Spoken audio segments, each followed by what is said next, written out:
8:42 de la tarde, 7:42 en las Islas Canarias, sintonía de nuestra sección económica de lunes, muchos titulares que repasar y que analizar. Aquí conmigo en el estudio, Domingo Soriano, ¿qué tal? Compañero de Libre Mercado, muy buenas tardes. ¿Qué tal?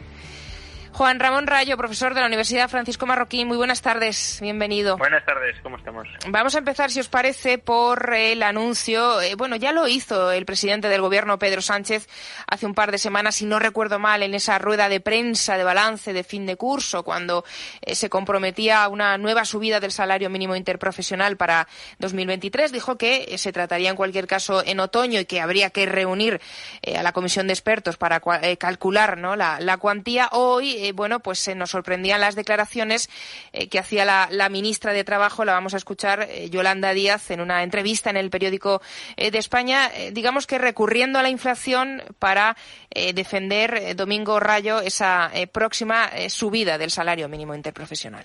Ante una inflación absolutamente desbocada, imposible para las familias trabajadoras y para la mayoría social, más que nunca hay que subir el salario mínimo. Más que nunca, ahora, con la inflación completamente desbocada, decía Domingo, la ministra de Trabajo, ahora sí hay que subir el salario mínimo. Hay que decir que, de momento, se ha quedado en un anuncio porque concreciones pocas, pero bueno, ahí está el compromiso de la ministra de Trabajo. Bueno, a ver, que se va a subir en términos nominales es casi inevitable, por muchas cuestiones, pero para este gobierno sería muy extraño que no lo hicieran. Ahora la pregunta es cuánto lo van a subir, y eso no lo ha dicho, y esa es la clave, porque con el salario mínimo están haciendo muchas trampas en estos últimos meses, que básicamente es acordarse de subidas previas, que son subidas en términos nominales, de sí, pues cosas de lo que sea, de 900 a 950 a 1000, pero que no cubren en la subida de los precios, con lo cual en términos reales el salario mínimo ahora mismo es muy inferior al que era hace 2 años. Y ahí siguen sin aclarar. ¿Va a subir usted el salario mínimo lo suficiente, no solo para cubrir para cubrir el agujero o el desequilibrio de estos 2 últimos años? Y yo eso lo veo muy complicado. Lo veo muy complicado por todo, desde la negociación con los agentes colectivos, con la patronal, por el efecto que tendría en un mercado laboral que ya está dando síntomas de debilidad en este mes de julio, porque no creo que en Bruselas les gustase demasiado la medida, por muchas cuestiones. Entonces, bueno, que lo subirán, sí. Yo intuyo que no va a ser al mismo nivel que la inflación, igual que con las pensiones. También, esto es más que una discusión económica, es política, es decir, uno ve que con la inflación, las declaraciones de todos los miembros del gobierno, hoy mismo el ministro Escrivá en El País volvió a decirlo, que no hay ninguna duda de que van a subir con el IPC y que nos dejemos de hacer cábalas, que se van a subir con el IPC medio de noviembre, como está fijado, y en esto no. En esto lo que se hacen es una inconcreción, con lo cual da la sensación de que se subirá algo menos que la inflación y que el SMI volverá a perder poder adquisitivo. Algo que a mí no me parece especialmente mala noticia, porque creo que eso, suavizará el efecto que pueda tener el mercado laboral, sobre todo en trabajadores de poca cualificación. Al final es un SMI real más bajo del de hace 2 años, pero que entraría o debería entrar en contradicción con los principios de este gobierno. Es decir, el gobierno siempre ha dicho que subir el SMI no afecta para nada a la creación o destrucción de empleo, y que si hay alguien a quien deben proteger es a los trabajadores menos cualificados o a los trabajadores que cobran menos, con lo cual, si no lo suben lo suficiente como para recuperar el poder adquisitivo de los últimos 2 años, estarán siendo incoherentes, aunque a mí pues no me parecería mal en este caso. Rayo, ¿cómo lo ves tú? Pues muy parecido. Tengamos en cuenta que ahora mismo el salario mínimo real está más bajo que el nivel al que lo pusieron en el año 2019. Sí. No es que se haya comido toda la subida que experimentamos en 2019, recordemos que fue una subida muy intensa de casi el 25%, pero en euros equivalentes, con poder adquisitivo equivalente a los de 2019, hoy el salario mínimo está por debajo de 900 euros, con euros de poder adquisitivo de 2019. Por tanto, la inflación, dicho de otro modo, se ha comido más de 100 euros del salario mínimo. Y coincido en lo que decía Domingo. Si el gobierno tuviera muy claro que el salario mínimo no tiene efectos perjudiciales sobre el empleo o sobre la inflación, pues no tendría mucho sentido que, como poco, no se suba el salario mínimo todo lo que ha subido la inflación, para compensar los 2 últimos años en los que el salario mínimo real se ha rebajado, no han subido. Pero no parece que este vaya a ser el caso. Quizá la apuesta más probable, incluso mejorándolo un poquito, sea que lo terminen subiendo al entorno de 1.030 euros mensuales. ¿Por qué? Pues porque el compromiso de la legislatura es llevarlo al equivalente a 1.200 euros en 12 pagas, prorrateado en 12 pagas. Y eso equivale a unos 1.030 euros en 14 pagas. Bueno, pues a lo mejor lo suben un poco más, a 1.040, 1.050, estirando muchísimo, pero aún así, con todo eso, la inflación habría devorado buena parte de las últimas subidas del salario mínimo. Y de nuevo, también ahí coincido con Domingo, no creo que sea una mala noticia, aunque aquí hay que distinguir, ¿no? Es decir, obviamente es una mala noticia para que quien cobra el salario mínimo, su poder adquisitivo, su capacidad de compra se haya deteriorado. No estamos diciendo que eso sea una buena noticia en ningún caso, pero el salario mínimo no es eso. El salario mínimo es una prohibición legal de trabajar por debajo de un determinado umbral, y lo que estamos diciendo es que es buena noticia que ese umbral por debajo del cual la ley prohíbe trabajar se esté rebajando, aunque sea a través de la inflación. De la misma manera que veríamos, creo, descabellado que hubiese una especie de ley de ingresos mínimos para los autónomos. Por ejemplo, aquellos autónomos que ingresen menos de 1.000 euros mensuales tienen prohibido dedicarse a la actividad de autónomos. Pues ese problema también lo produce el salario mínimo cuando no hablamos de trabajadores por cuenta propia, sino por cuenta ajena. Claro. Otro de los titulares, Rayo, sigo contigo, del día, tiene que ver con el precio del petróleo. Los precios del petróleo continúan volátiles, y hay que decir que en los mercados de materias primas, pues este lunes ha vuelto a caer el precio del petróleo, acercándose a, si no me equivoco, a sus mínimos de varios meses. ¿Es el miedo o los temores a la recesión lo que estaría afectando a las perspectivas de la demanda? ¿Puede ser esto lo que lo explique? Sí, a ver, ahora mismo el barril de petróleo Brent, que es el de referencia en Europa, está más o menos al mismo nivel que antes de la guerra. Antes de la guerra estaba a $96 y ahora está 94, ¿no? Por ahí. Sí, depende la hora en que lo estemos mirando, pero sí, 94, 95, 96. Estamos en ese entorno. Hay un primer comentario, claro, mucha gente está diciendo, bueno, pero ¿cómo es posible que si el petróleo está como antes de la guerra, los carburantes no lo estén? Pues por 2 razones fundamentales. Una, porque el euro no está al mismo nivel que antes de la guerra y el petróleo lo compramos en dólares, y por tanto si el euro se ha depreciado frente al dólar nos sale más caro. Para que nos hagamos una idea, el barril de petróleo en euros, aun cuando en dólares está al mismo nivel que antes de la guerra, en euros se ha encarecido alrededor del 11%. Y la gasolina está un 15%, el promedio de las gasolineras en España, un 15% más alta que antes de la guerra. Tanto en la gasolina no hay ya mucha diferencia, no hay mucha distancia. Donde sí lo hay es en el gasóleo. En el gasóleo la subida ha sido, con respecto a antes de la guerra, del 25%, y claro, no se termina de entender porque si el petróleo ha subido en euros un 11%, el gasóleo esté experimentando una subida de más del doble. Y aquí la razón es la capacidad de refino. La capacidad y los costes de refino. No hay capacidad de refino global, hay un cuello de botella muy importante en las refinerías. De hecho, por eso, por ejemplo, Repsol ganó tanto dinero en el último trimestre, no por lo que venden las estaciones de servicio, sino por el refino.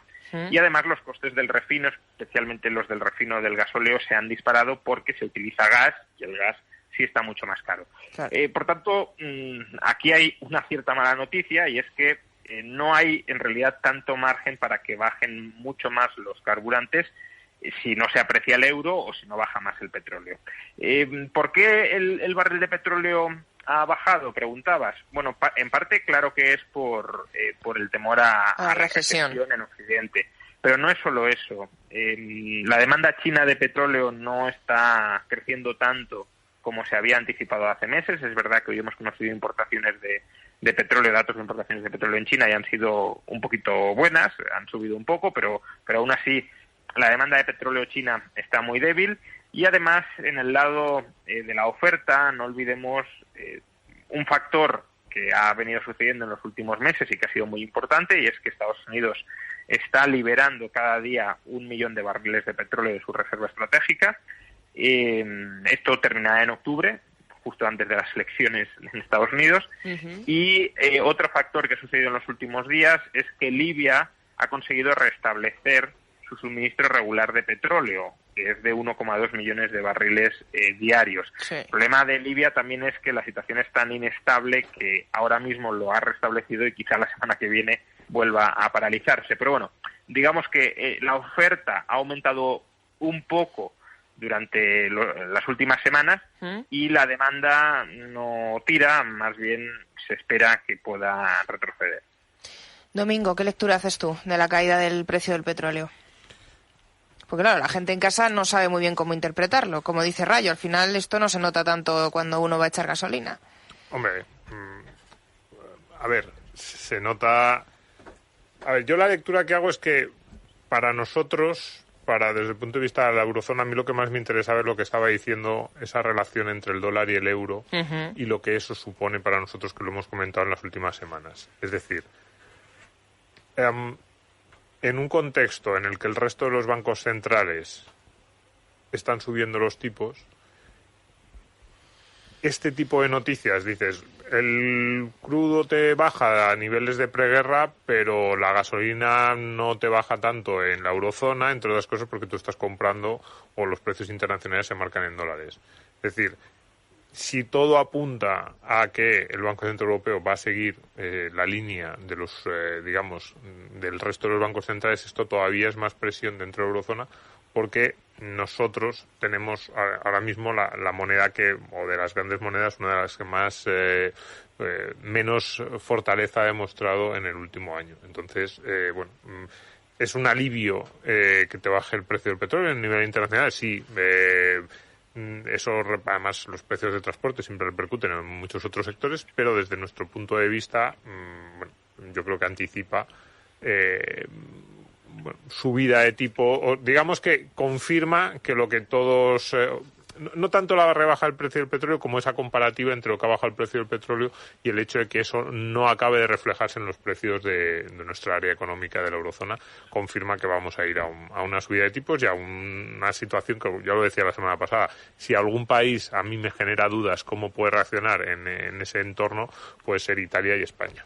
Y por escuchar, Domingo, una última valoración vuestra del gran asunto del día, el plan energético del Gobierno. Al final, el Gobierno dice que lo va a mantener intacto, que no se toca, que está ya en vigor. Hay que ejecutar las medidas a partir de este miércoles, domingo, pese a que el Partido Popular ha exigido su retirada. Las comunidades gobernadas por el Partido Popular, de hecho Madrid, lo va a recurrir ante el Tribunal Constitucional. ¿Te sorprende o no te sorprende la posición del Gobierno con la semana ya que arrastramos con este plan energético? No me sorprende, y a mí no. La parte que menos me gusta del plan energético es que introduce una enorme carga de inseguridad jurídica para las empresas, que es la parte que a mí siempre digo que más me preocupa en lo que tiene que ver la relación de las empresas españolas con la normativa, es que muchas veces no saben lo que hacer, muchas veces no saben cómo enfrentarse. Aparte de esa normativa, hablamos en temas de seguridad, en temas medioambientales, en temas de higiene.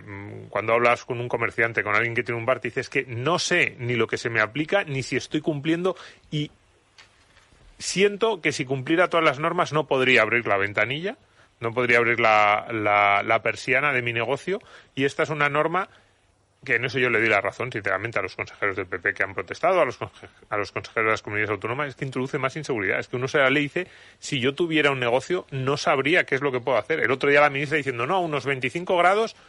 El decreto dice 19-20... No, pero es que el decreto dice 19-27 y dice en las situaciones en las que debido a la situación excepcional del comercio se requiera... Pero claro, es una frase de una vaguedad absoluta. Claro. Y la ministra diciendo unos 25 grados. Oiga, ahí usted tiene un decreto ley publicado en el BOE que dice de 19 a 27 y una situación excepcional, que es la frase que viene en el decreto, que cada comerciante tendrá que aplicar. Entonces, como quiera, claro. Esa inseguridad jurídica constante que asedia a los comerciantes comerciantes, a los empresarios españoles, esto lo que hace es una más, es una losa más en un tema que además da la sensación de que estará todo el mundo como pendiente, con lo cual pueden tener el temor de que se le envíe, pues que te aparezca un día un inspector y te diga, no tiene usted no se justifica su comercio, usted no entra dentro de los comercios que pueden acogerse a esa frase a la que la ministra dijo que algunos comercios podrían acogerse, y por lo tanto pues le multo, le impongo la sanción que sea.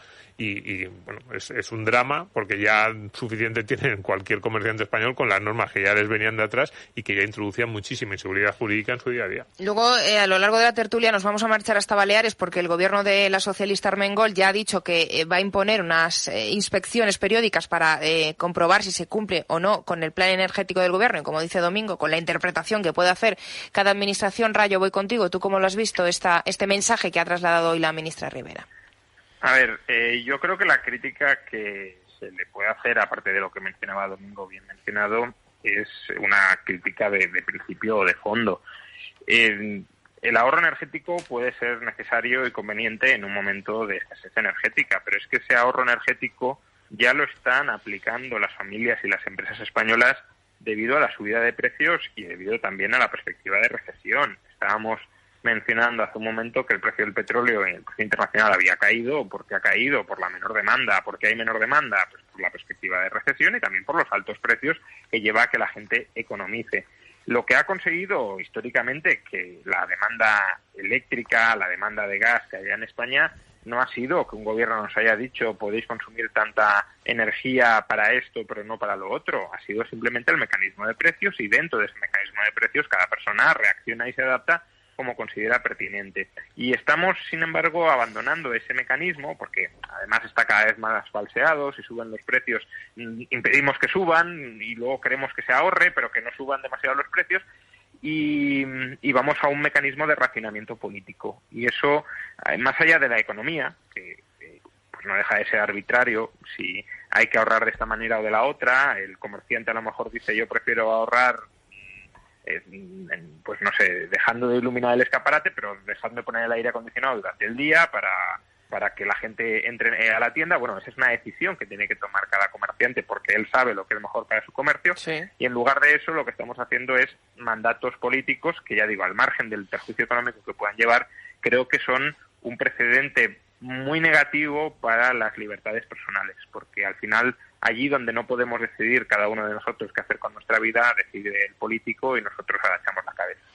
Sobre todo, llamativo también ese último mensaje que dejaba la ministra Rivera en su rueda de prensa, diciendo que en caso de dudas en los pequeños comerciantes, pues que recurran a las administraciones competentes, que ya les aclararán ellos lo que contiene ese Real Decreto de 83 páginas. Es que eso es un escándalo. Claro, es que una ministra haga este tipo de declaraciones con un decreto que está publicado en el BOE, como diga, ¿cómo que en caso de dudas me tengo que poner a llamar y a saber con quién me encuentro, con qué voy a llamar? Y en función del funcionario que me toque me van a decir lo que tengo que hacer en mi tienda. Va a venir el funcionario a ver cuáles son las condiciones de mi tienda. Si yo entro dentro de esa situación de excepcionalidad, tenía toda la razón Rayo. Mecanismos de precios, o incluso en un segundo, pensándolo más allá, un mecanismo que por lo menos permita que el que tome la decisión de cómo ajustarse sea el empresario. Yo qué sé, yo pensaba el otro día, establecer que un comercio que no pueda gastar más del 5% de la media de gas que haya gastado, o sea, de la media de electricidad que haya gastado en los últimos 5 años. Por ejemplo. Es un tipo de razonamiento que probablemente yo no estoy de acuerdo, pero digo, bueno, por lo menos dejas que la medida concreta la tome cada uno sobre el terreno. No le pones tú una misma medida a una zapatería en Sevilla, a un bar en Bilbao y a una tienda de chocolatinas en Elche. Es que no tiene ningún sentido. Bueno, pues de todo esto vamos a hablar, señores, largo y tendido ya a lo largo de nuestra tertulia política. Domingo Soriano, muchísimas gracias. Hasta el jueves. Gracias. Juan Ramón Rayo, muchas gracias. Hasta el jueves. Adiós. Hasta el jueves.